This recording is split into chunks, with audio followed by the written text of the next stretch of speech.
yung ginawa natin kon backlight driver with switching relay. Combine na sila dito. Ayan, ito yung para sa backlight driver, dahil nito at saka kasama tong kapasitor. Ito yung relay sa switching sa AC.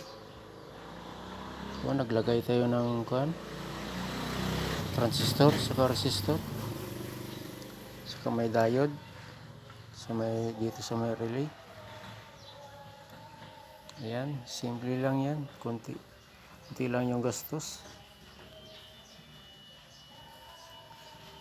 Ito yung kinonvert natin sa module 4 wires kasi sira yung power supply nito. Nung naayos natin yung power supply, may problema yung backlight. Nung na-okay na yung backlight, yung driver na naman yung hindi gumana. Kaya ito, ginawa natin ng driver. Minodified na natin yung driver nya kasi wala tayong mabiling backlight driver nito. So nag-modify tayo ng backlight driver, isang kapasitor. Ito yung ginawa ko. Okay, see you in the next video.